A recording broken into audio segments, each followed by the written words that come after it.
many moons ago, I took out this heater box so that I could fit the pipes in. As you can see, the pipes are now in. I still do have to reconnect the fan, which I will be doing, and then I'm going to test it to make sure it still works.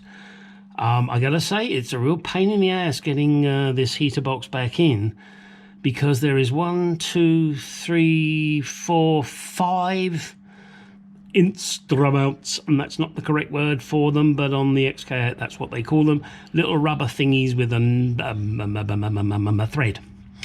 As you can see, the hoses are now connected.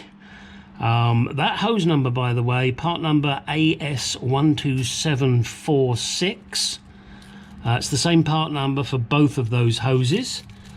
I very much doubt I will ever use this heater, but I wanted to have it in there just in case. Who knows, maybe one day I'll be driving somewhere and it'll be below 80 degrees and I'll want the warmth.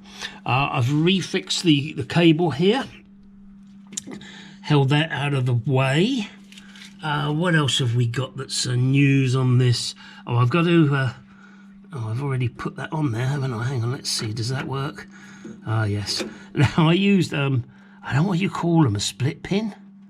No, it's not a split pin, is it? Roll pin? Roll pin? I think it's got roll pin. Because I couldn't find the appropriate thing for this. And I thought, well, shit, a roll pin fits on there nice and snug, especially if you put a little bit of super glue on it. And it works, and I think it looks okay. So we will see. I've got to get the 2 cables through now, one that attaches down here onto this, which operates the flap, the other one that comes up to here that operates the valve, and they are clamped down there where my finger is. Hopefully you can see that. These are the wires that have got to be connected down here.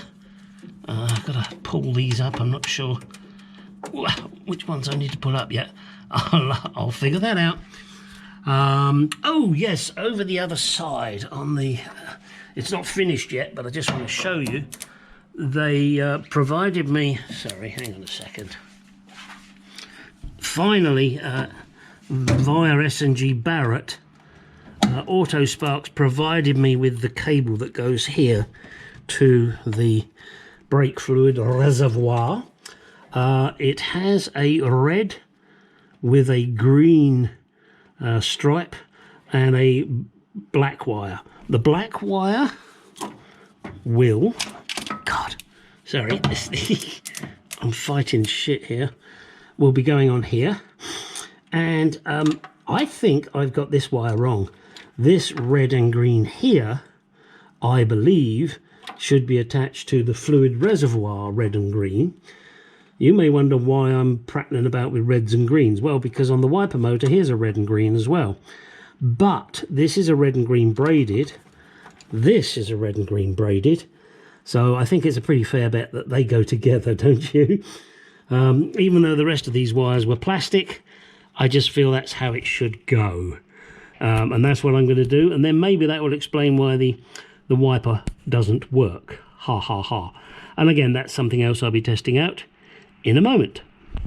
Now, because the radiator's going in here, I am gluing this cable tucked up under this lip as close as I can get it.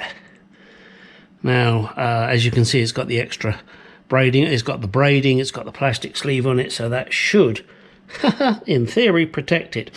I may do an additional heat shield protection, I'm not sure yet. All right, well, I swapped the wires on the wiper motor. Unfortunately, it still did not get the wiper motor to burst into life, so I've got to check I'm getting a feed, which I haven't done yet, so I'll work on that. Right, here it is. It's all glued in position now, and I've cleaned off the excess glue. The glue I used is called Goop. It remains a little soft once it's on there, but it bonds really strongly. Then it's easy enough to pick off the excess with your fingernail and then just peel it out the way. You will see that the corners here are not sharp. I'm going to hopefully leave them like that, but if the radiator pushes in there with its corner, then I can just loosen this clamp and gain what little slack that I need, and I really don't need much, you know, maybe ½ an inch or so either side. Hopefully I won't have to do that. We will keep the fingers crossed on that. But there it is, it's well and truly stuck in position, so that's really good. What do I need to move on to next? I've got to get these pulleys sorted out. I think I've mentioned previously on this that the water pump, yeah, the flange is on too far because, yeah, here we go again, Chinesium crap. The shaft is 10mm too short. The only reason I say millimeters is because when I measured it, that was the easiest thing to say. And I will go and get a spacer made that fits in here, that is 10mm in thickness. I did consider perhaps putting washers on, something like that, but it's not the right way to do it, and also I think it may be a problem. Also with the alternator pulley groove is not as good as this groove. I intend to contact this company that sold me these and see if they do one that fits a standard alternator shaft. Another little thing. What else have we got? I think I might have mentioned it already, but the wiper still doesn't work. I've got to figure out why. This I couldn't test, unfortunately, because I don't have the dash panel in there. That's something else I've got to finish. You'll find that when you're restoring a car, there are so many things that you do, and then, oh yes, there's this little thing and that little thing, and it just goes on and on and on. You think, am I ever going to get finished? But having done a car in the past, well, I've done more than one, all of a sudden you go, oh shit, it's finished. I just did the last piece.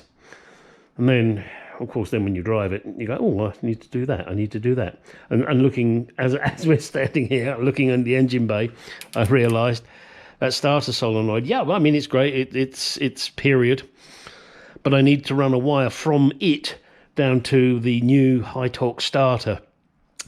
So I'm going to do that neatly. I'm not sure how I'm going to do it yet. Oh yes, okay, it's a single wire. But whether or not I need to disconnect the single starter solenoid wire up there or not, and just join it and run it down to the new starter, or whether I can just Siamese off the back of it.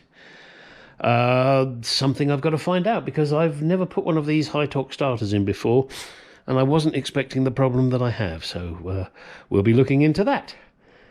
Okay, that's it on this section, but you won't care. There'll be another section in a moment.